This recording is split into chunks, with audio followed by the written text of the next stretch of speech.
Welcome, everyone. This is Recovery Dharma. My name is Julia, one of the facilitators in the Spokane Sangha, and I am so happy to be here. On Wednesdays, we have been studying the work of an 8th century monk by the name of Shantideva. And we've been reading from his most famous book, The Guide to the Bodhisattva's Way of Life. And we're working through chapter 7, which is relying on effort. Effort is one of the elements on the Noble Eightfold Path to engage wise effort.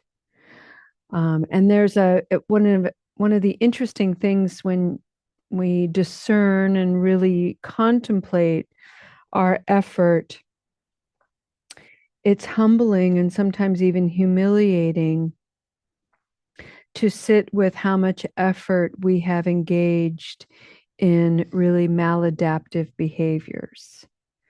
Drug seeking, alcohol seeking, the effort of lying and telling stories, and all the self protective ways that we do, the denial, the armor, the effort to maintain that facade. So much energy, so much effort. And so, one of the things that we're shifting as we step onto the journey of recovery is we are changing and redirecting effort. We're moving our effort away from maintaining a facade, self protecting, maladaptive coping, all of those things. And we're redirecting and rechanneling that effort and that energy into learning how to be still, be present, to concentrate, and to maybe even broaden the mind. So much of the quality of negative habit energy, particularly as it relates to substance misuse, is the narrow myopic focus that happens. We become so self focused, self centered, self absorbed. And one of the things that we can do that's so liberating, really, is we can begin to lift the head up. Just that effort, lift the head up, lift the gaze up, and realize and begin to see, oh my gosh, there's a whole world happening outside of me and my petty stories, my negativity toward myself, the falsehoods that I repeat over and over, that I'm a terrible person, that I'm a worthless piece of shit, and that I'll never, ever be able to recover. False, all lies that we continue to perpetuate. And so, one of these efforts is to open up, broaden the perspective, and look around at the magnificence of life, this precious life of which you are a part, of which I am a part. And that's a wonder and worth celebrating. In the Spokane Sangha, we've also been exploring the elements of life: earth, air, fire, water, and mystery. In the Buddhist tradition, this is called the Kataro Mahabhutani. And this is not a physics lesson or a scientific lesson. This is a way of looking at nature, the elements of nature, as a way of reflecting on oneself, particularly three aspects of being human in this reality, which are the nature of dukkha, which is suffering or misery. All of the things that happen to us, all of the things that we engage, the conditions of our lives that cause us to be malcontent, confused, chaotic, despairing, averse, and so on. The second quality is the nature of impermanence. Everything is subject to change. Everything is subject to change. And when change is good, we're so stoked. But because everything is subject to change, even when we're on a good ride, things are going well, chances are the storm is a coming. So, how well can you navigate those ups and downs? Are you supple? Can you flow with that ride? Something to inquire about. And the third quality in the Katara Mahabhutani is interdependence. The way that we are connected to everything in broad, big, spectacular ways and very subtle, quiet, shy ways. And so the reason why we're bringing this forward is because it is a practice of concentration, being able to really look mindfully at yourself and how you interface with the world. How some of the worst things that have happened to us have been the best things. And sometimes some of the best things that we experience lead to some of the worst things.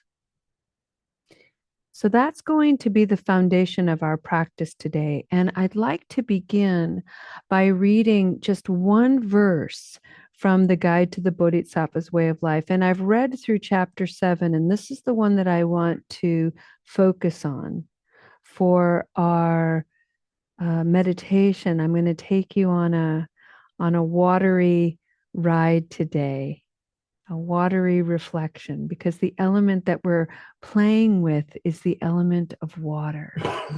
And this is a really classic style of meditation that I'll be guiding you through as we contemplate impermanence, interconnection, suffering, dukkha. So these are the words of Shantideva.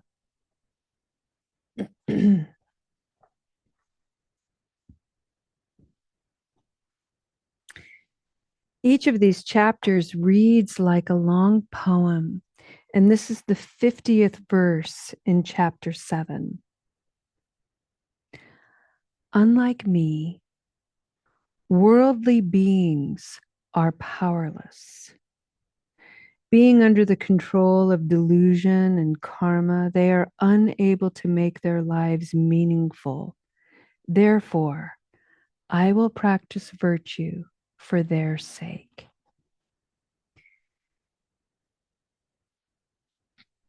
I'm sharing that with you, friends, for two reasons. One is the title of this chapter is Relying on Effort. It took effort for you to be here today. And I want you to, and invite you to spend some time thinking about that. Maybe you're telling yourself a story that you don't have anything better to do today. Maybe you're telling yourself a story that you need to be here today. Those two things could be true, and they're still not the whole truth. The whole truth is it took effort for you to be here today. And your effort is not yours alone. There are thousands and thousands of other people here today who we will never meet and never know. All of the people involved in making your clothes are here with you today. All of the people who made the furniture that you're sitting on or the cushions, all of the thousands of people involved in your phones and computers, so many people here today because of your effort. Isn't that amazing to think about? And those thousands of people are not here online with us, which indicates and puts a little question mark and a bit of wonderment. Are they practitioners? Do they have a spiritual practice? Have they had any experience with personal contemplation? Do they know what it means to be self-aware? Look around. It's not a particularly really popular thing to do. It takes effort to be self-aware. We have to look in the mirror and really examine some kind of crummy, cruddy things. It takes courage to look that deeply. So when you think about your own experiences, how long have you lived your life before you gained access to any self-awareness? Probably a couple of decades.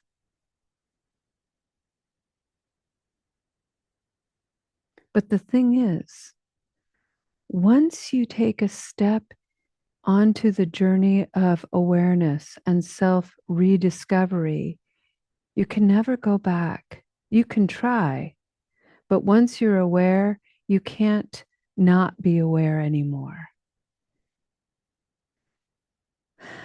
That's a good thing and a bad thing. It's always both.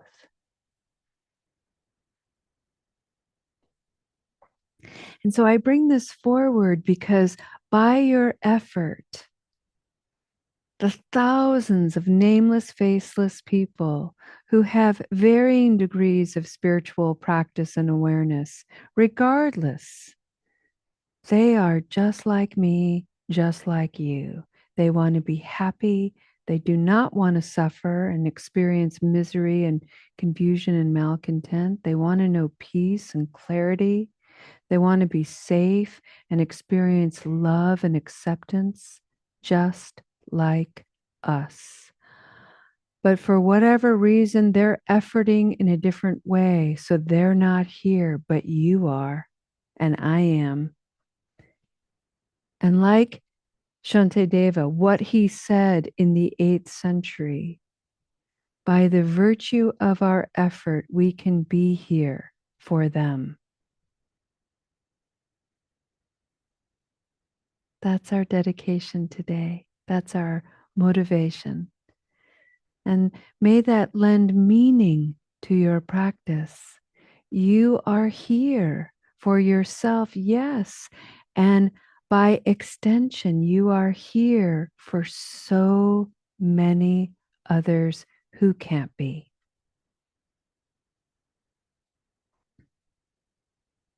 Thank you for being here. It's really powerful.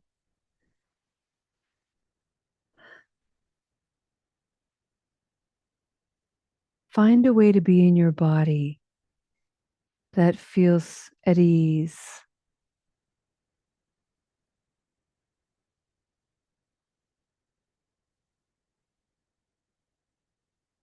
Take a couple of deep breaths. I'd like to introduce a stream in your minds. And I encourage you to imagine whatever stream happens to come into your consciousness and go with it. And I'd like you for just a moment to observe the gentle flow of the water and to recognize that that water, its source, comes from a nearby snow-capped mountain.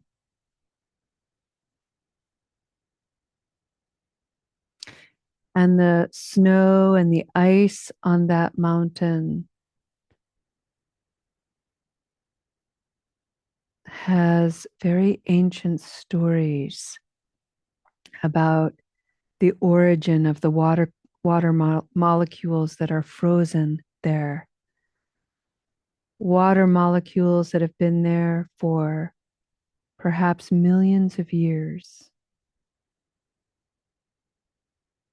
And slowly, slowly, water droplets are making their way, filtering through the earth, the stone, the trees, the roots,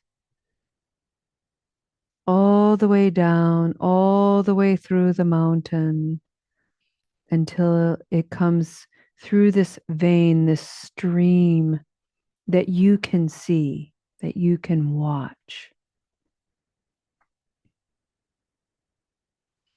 So just taking a moment to contemplate that the water you see has journeyed a great distance in both physical distance and in time. Its presence here is an ancient story.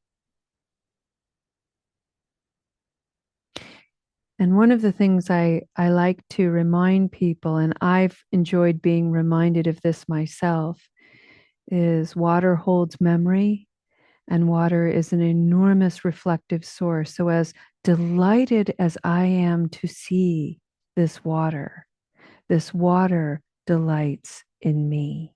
And the same is true for you. So, whatever stream you are imagining, maybe it's a stream of your youth, maybe it's a recent hike you were on and you're by the water's edge on a muddy stream side or riverside, whatever it is, the water is so delighted that you are there, even in your imagination.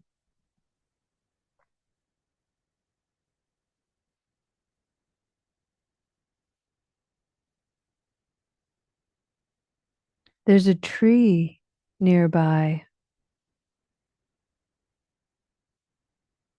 and it's dropping its leaves and maybe even a few little sticks. And I don't know if you've ever thought about this before, but very similarly to human beings finding a great deal of comfort staring into fire, there are so many people who find a great deal of comfort. Something in the parasympathetic nervous system knows to restore itself by watching leaves and sticks floating down a stream. Kids know this. What's the first thing they do when they visit a river or a stream? They toss something into it and they watch it. They watch it either sink or float. And if it's going to float, they'll watch the floating object until they can't see it anymore. Something ancient within us knows to pause and observe. The spiritual practice is to begin to inquire why. What is this teaching me? What is the metaphor here? What am I supposed to find and discover? How can I see myself as a stick or a leaf floating by on a stream? It's a good question, isn't it? How am I, like a stick or a river, floating upon the water of a stream? A stream whose birthplace is millions of years old. How am I a part of that?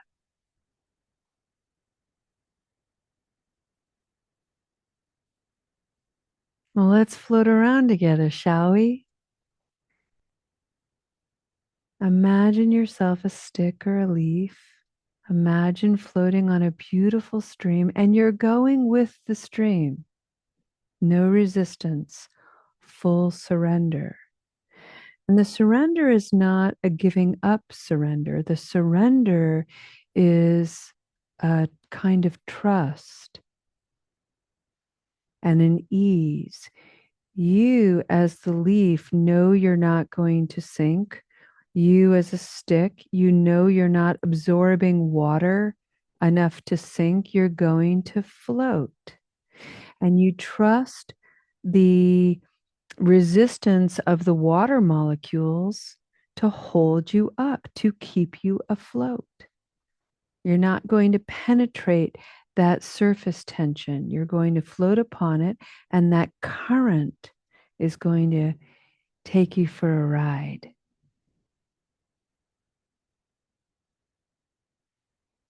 And there you go.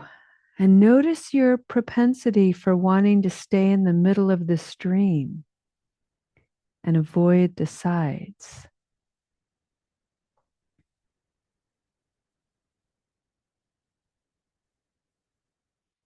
Notice what happens should you encounter an obstacle, a fallen tree, a stone emerging from the earth, a piece of garbage floating around you, some fish, a school of fish. How do you navigate obstacles? Maybe as a stick or a leaf, you get caught, maybe in between a stone and a stump, and you're in a swirling eddy, and maybe you're upended, you're tossed out of the water for a bit. And that can feel like you've been thrown off your path. You've been thrown off course. And it's true, you have. What else is true?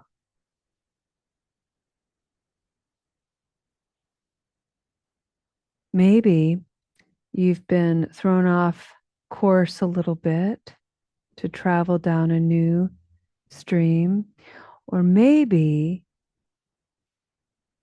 a dragonfly or a butterfly or moth or a little frog has found you, and maybe your presence allowed them to not drown in the water.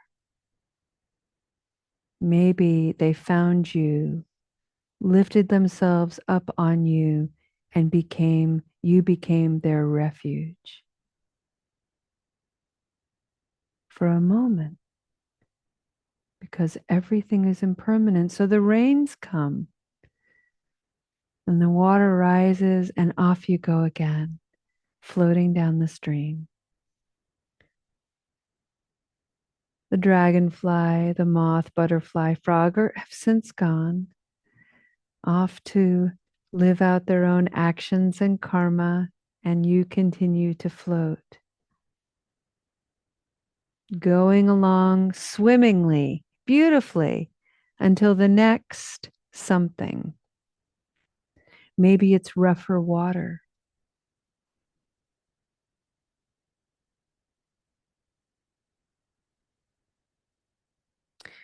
And even that period of rough water, you're tossed around, upside down, take on water, and everything is subject to change. Everything's impermanent. And before you know it, you're spit back out and you're in smoother, gentler flow.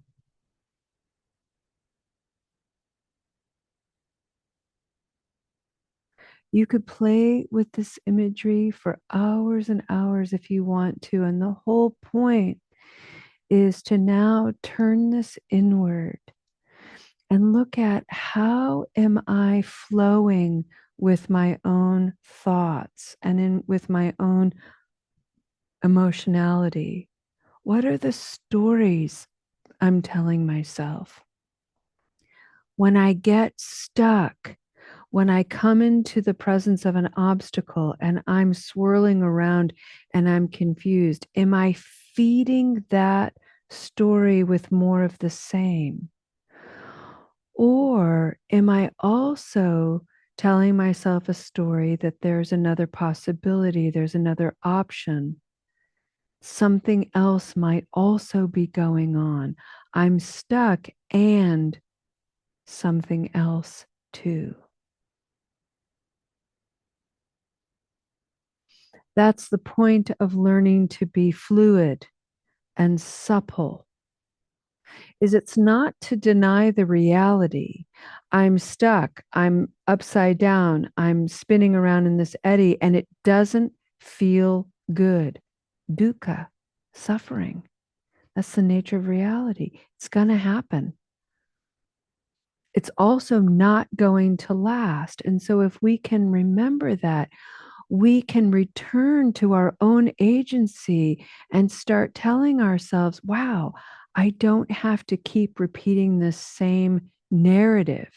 I'm stuck. I'm a loser. In the case of recovery, let's say you've had a recurrence.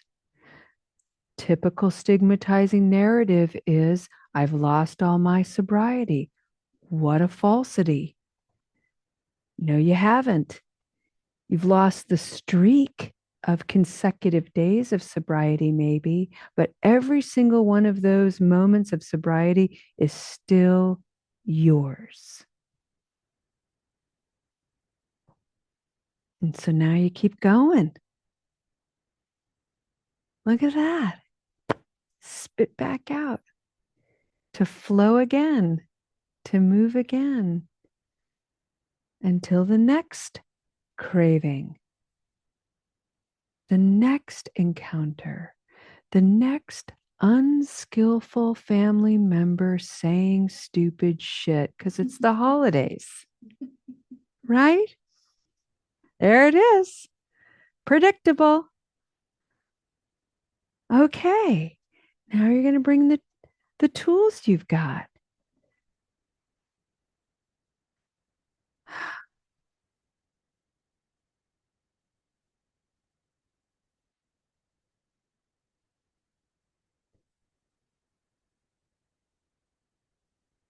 What are your tools?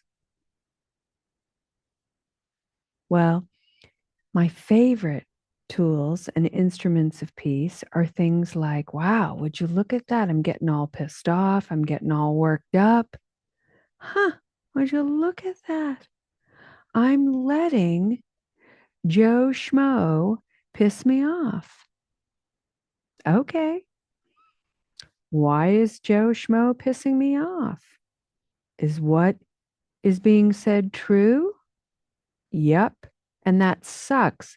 Dukkha, suffering. Is it the whole truth? No. Impermanence. Something's changing. What is the whole truth? Interconnection. Joe Schmo just said something unskillful. Just like me, I have said something unskillful. Because I am a practitioner, I am going to practice and put forth the effort to limit my unskillfulness.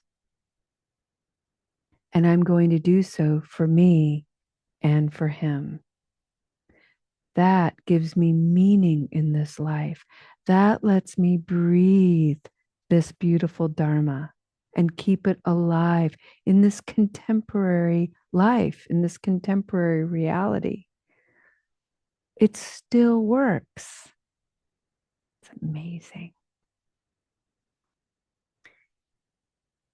And I'm going to flub it. I'm going to sabotage it sometimes because that's also me being human.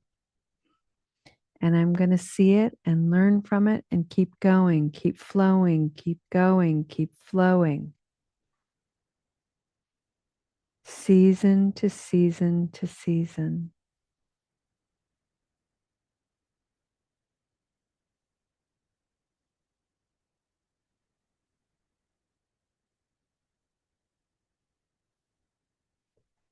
And don't forget, friends, you can trust that you'll be held.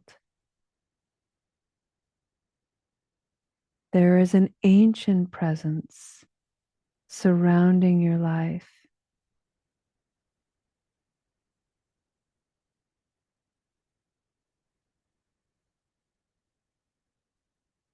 surrounding you, delighting in you just as you are.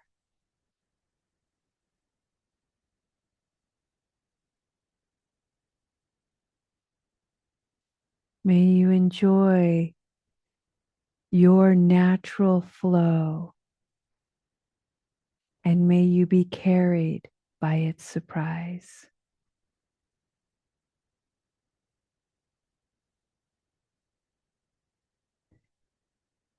Your effort to reflect on this brings healing to you and by extension to the whole wide world.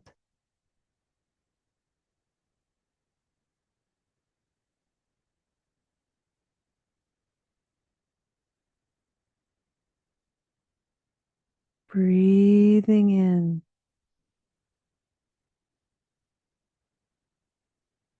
breathing out.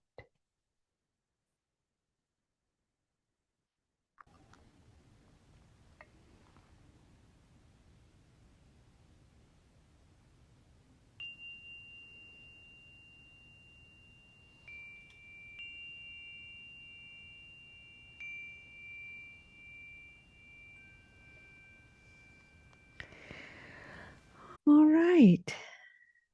Let's go ahead and end our practice today with a dedication of merit. And today, let's bring in our for our dedication. I'm going to bring us back to Shantideva, and I'm going to read what I shared with you today.